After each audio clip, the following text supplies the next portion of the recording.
Hello, warriors and questers. We are back in Golden Axe 2, in the second part of the Rock Rabbit Commentaries heavily edited playthrough. The enemy was using the ancient ruins as a base. We have destroyed it, and now we leave for the enemy's headquarters. Why are they using a bridge as a base, Mr. Cloud? Well, they chose wrong, because all you have to do is cut the ropes, and then the base is in the river. Yeah. See, instead of starting the level with only 2 foes, now there are 4 of them. The game is getting harder.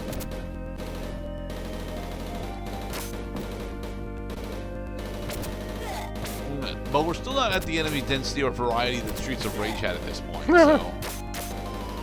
I mean, Streets of Rage 2 had a decent enemy variety, not Streets of Rage 1 per se. Streets of Rage 1 did have more enemy variety than this, though. This is still just two melee enemy types. Right kick, left kick, right kick, left kick. And Streets of Rage 2 also threw more guys at you.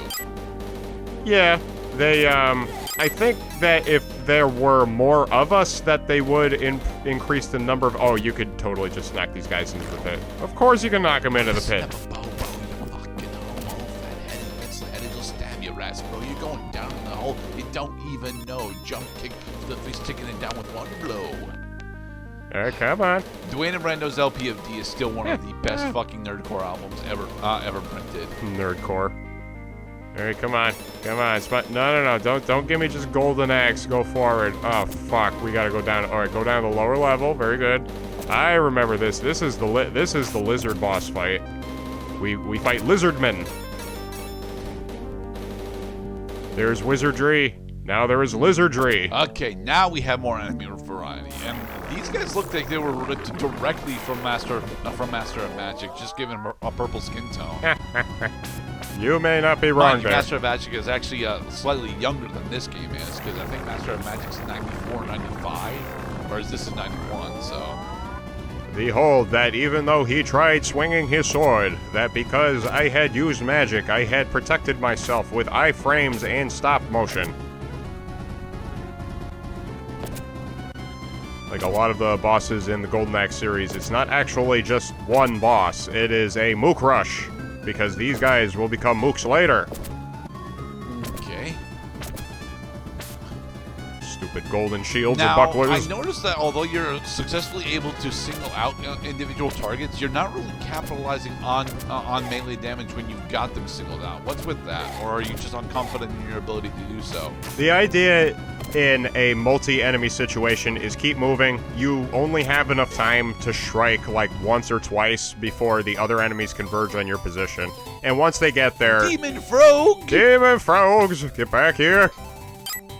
Speaking of Demon Frogs, Monster Rancher Line, the beta for that is officially out, and we actually got some interesting confirmations of what different monsters are going to be in it, including the frog is going to have a mochi and plant subs. So yeah. To reach the enemy's castle, which is blocked by high mountains, we reluctantly decide to march through the cave. We decide to march toward the cave called, I didn't get to read that, Dragon's Tower Throat. Up. Mwah. Yes, we've made it to the 4th level. That is worthy of an achievement. Okay, now the skeletons are spawning themselves at you. Boom.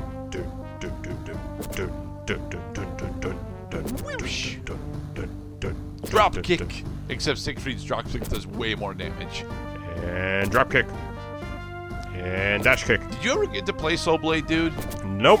I played Soul Calibur. Soul Blade is a really good 2.5D fighting game. It's supposed to be 3D, but the 3D elements of it are so poorly fleshed out that it may as well just be 2.5D. It would later go on to be known as Soul Calibur. And Siegfried's dropkick in that is absolutely hilarious to kill someone with. Yeah, I could see that. Siegfried. It is almost it is actually more hilarious to kill someone with Siegfried's flop kick than it is to kill someone with Rock's pancake flip axe. We threw a skeleton down a pit. Throw him again! Yay! Away with you. Down into the gullet of the dragon with you, beast. And the magic will give away the zombies that are actually... They're giving you a lot of Ooh, that was an interesting revelation. But they're giving you a lot of fucking magic in this game. Significantly more than you got in Golden Axe 1. Yeah, this game is definitely easier than Golden Axe 1. I'd say the only difficult thing about this is the fucking Headless Knights because of how many tries it took me to take those guys out. Having lots of magic uses, they did it on purpose for this level. They wanted you to use the magic so you could realize magic will give away the positions of enemies that are pretending to be dead. Yeah, but the only enemy class that we've seen that even attempts that so far are the skeletons, and I kind of doubt that we'll be seeing skeletons in the final level, and we're very close to the final level already. Well, how could there not be skeletons in the final level? The final level is supposed to make you a skeleton. Because our enemy is a heavy plate armored despot, so throwing skeletons at us doesn't really make all that much sense from a military standpoint. I mean, our dwarf character was rather explicitly has the ability to kill skeletons with a single swing of his mighty axe by severing their spines. Sure, our other two characters can't do that, but that's because they're using stab and slash weapons as opposed to crushing weapons. Also take note that you can control, just like in Streets of Rage series, you can heavily control how many enemies are on the board by making only gradual progress. Advancing at specific times and staying within this particular threat zone. Yep, and know where the line of demarcation is, stay behind that line, and you will only be fighting one lizardman, and then when you advance a little further, then the club dudes come out.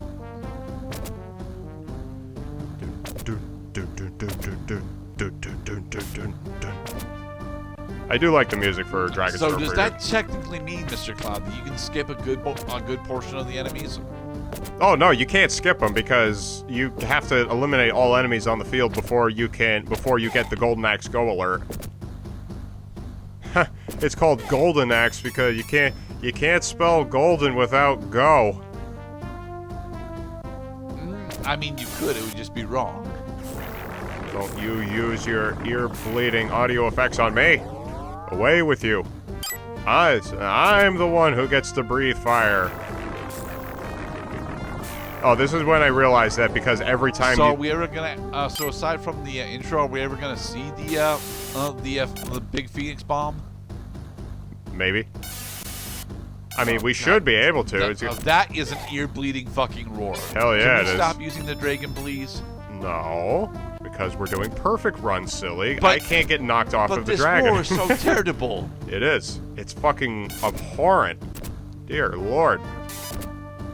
But thankfully, we're playing. So what you can do, Mr. Cloud, is you can get off the dragon and use it as a defense point. You know, and just melee juggle your opponents into 0 HP. No, Mr. Great. Because the AI is programmed to try and capitalize on the beast riding aspect. Yes, that is why I have to occupy the saddle, because otherwise then we'll be the ones who are having fire breathed on us. Okay, now stay near the left of the screen for as long as you can. We have 6 charges of magic. We can just magic our way through this fight, right? No, because we're out of wizards. How are we supposed to keep our... that we're out of wizards. We're going to get a good portion of magic going into the next fight. Alright, now just hold your ground. Hold them back with your stupid Sega Genesis. I can't process that much sound data at once, so only bits and pieces of it are going to come out during the execution. I saw you swinging at me, Mr. Dogface Man. Alright, good. Unfortunately, by hitting them both, you've reset their cycles, but they're dead now, so I guess it's okay. Oh, thank God. Okay, now advance a little bit. Okay, and now the level's over. There we go. Spiders! Cave bats! I will not be fooled. Every time you hit a wizard, you get a book. So many are the times where you will be spamming magic in order to get magic back, because when you hit a wizard with magic, he drops a spell book. Alright. Run, bitch! We have passed through the long, red-hot cave and found the castle gate standing in front of us. Behold, the castle. Do they have a gift shop? Yes, but only after you have paid for admission and walked through the entirety of the route. All right, so we're up to 4 different melee types. We've got skeletons, we've got claws, we've got clubs, and then we've got lizardmen. Anything else to expand to the bestiary, Mr. Cloud? The final boss. That puts us at a total of maybe 6 units. Wait. Durahan, Spike Ward, and final boss. That's 7. Yeah, and here comes Cat Claws Man. See, Resident Evil 4 got the. I'm pretty sure even Streets of Rage 1 had 10 enemies in its bestiary. Bestiary. Those are men. Sure, Mr. it wouldn't have actually been called a bestiary, but it would have been an enemy roll call. Roster. Yeah, enemy roster. Sometimes they have clubs. Sometimes they have claws. And sometimes they have fire-breathing fat men that charge at you diagonally. Yep. This game does not have those. And we had the each side of the screen stun lock going for us for a second. Oh my god, they're riding things. It's a wizard. Quick, use your magic. The wizard will drop books. Okay, now pick up the book. And do it again. Because the wizard is still alive. Damn it. You totally but the wizard isn't honestly all that big a threat. His attack specifically travels the x-axis, and because he's a wizard, he doesn't actually have all that much HP either. This is true. They don't want you to keep spamming magic throughout the game, so they will reduce the number of spellbooks you can get. He is made of spellbooks, but like blood, it will bleed from him whenever he is struck. Die. Come, my chicken friend. How many books have you capitalized on in your time, Mr. Cloud? Quite a few of them. Not quite as many as the number of times I had dropped an enemy into the chasm because the game was nice enough to just give me a chasm. Okay, now start spamming magic, because you got lots of spellbooks down, and you're going to get even more spellbooks. Boom. Lots of reading material. In order to cast the Fireball Phoenix spell, you must first get your magic down. Oh, wait! Yes. Your icon there changed, and now I think that means you can charge up your spell. Oh. Damn it. If only I had known that. Because you know what's more powerful than being able to charge your magic is being able to save the game and retry situations. Being able to spam it against enemies that don't have a resistance to it. I remember specifically, I had a bitch of a time editing this part. Because Fidgety Past Cloud kept pressing the start button, which is the same button you need to press in order to save the game, but then did not save the game, so then I lost frames, and then I had to go back and figure out where I lost the frames after chopping the video into like 250 individual pieces. Yeah, that was fun. I mean, I'm not gonna stop people from doing a safe state run like I did, because at least you'll get some solid exposition on the game. You know, it comes with a warning that you're gonna be spending more time editing the video than actually recording the game. If you choose to actually do editing of the video, because certain persons that actually want to showcase the task runs don't actually do the editing for it. It's a thing that I specifically I can't do task runs. It's just, or rather, I can't do task runs that would actually be of value. Oh, if you thought headless... Silver Durahans. If you thought these headless guys were annoying before, they will freaking irritate the piss out of you if you can't figure out exactly where the hitbox is. But you still don't know that you can charge your magic spells. That's okay. You know, I don't think charging magic is as useful as using individual nodes of magic. It's not. Using individual nodes of magic puts you in a positive state on the battlefield and allows you to pick out what target you want to prioritize next. So honestly, individual casts of magic are significantly better, despite the fact that they do negligible damage to bosses.